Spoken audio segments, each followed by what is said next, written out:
Assalamualaikum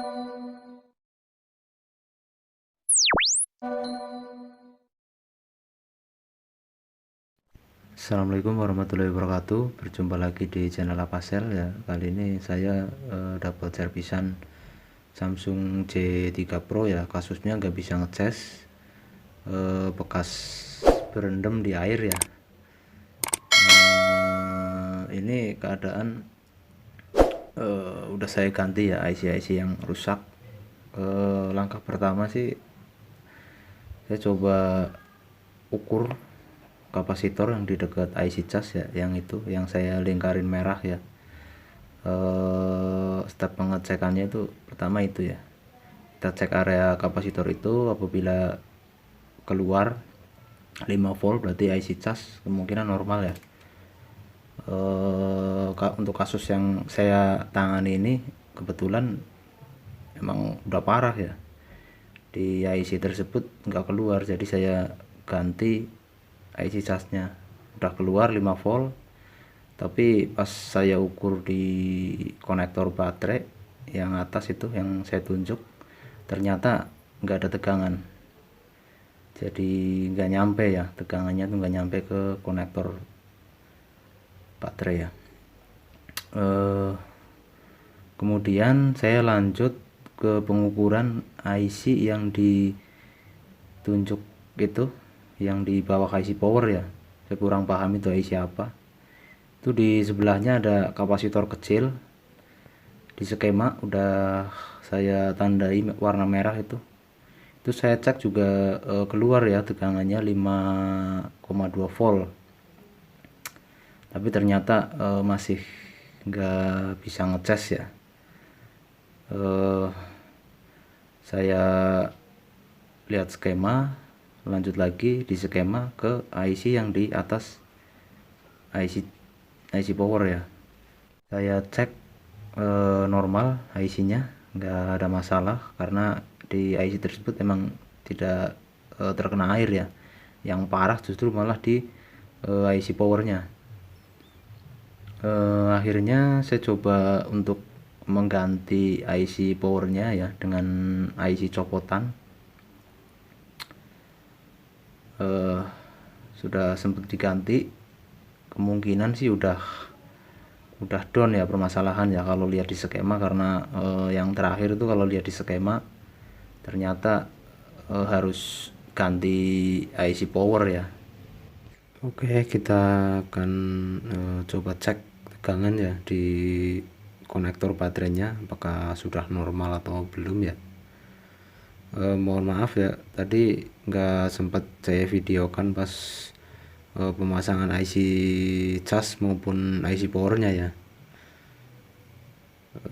Karena lumayan ribet nyari problemnya, nyari kasusnya ya. Ini juga sebenarnya udah hampir nyerah ya. Maklum masih pemula ya, belum terlalu banyak ilmu, tapi ya saya coba usahain cari-cari skema ya, akhirnya kayaknya bisa sih ketemu sini sih, kemungkinan ada. Coba kita lihat ya voltasenya berapa. Nah, bisa kita lihat ya voltasenya udah keluar ya sekitar 4,3. Artinya sudah bisa kita lakukan pengecasan ya. Berarti emang kendala emang berada di IC powernya.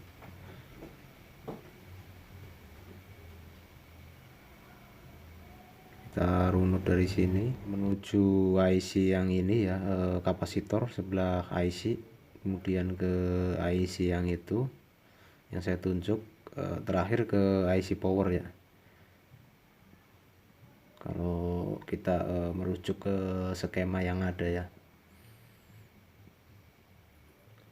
coba kan kita rakit ya, apakah bisa atau tidak melakukan pengecasan.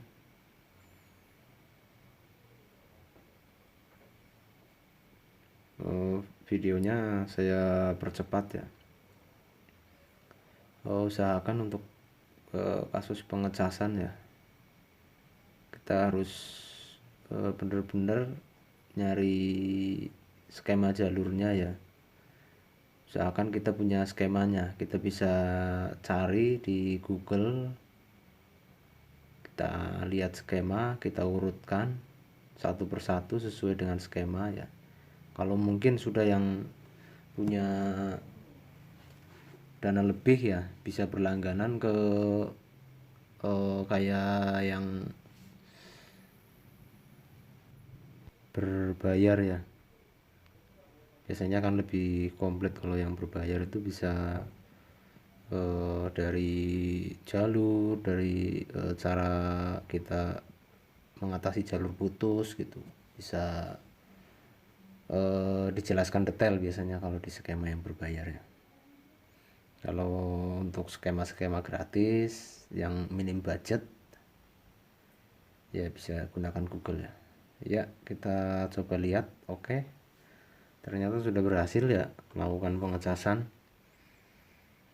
Jadi gampangnya ya untuk kasus no charging,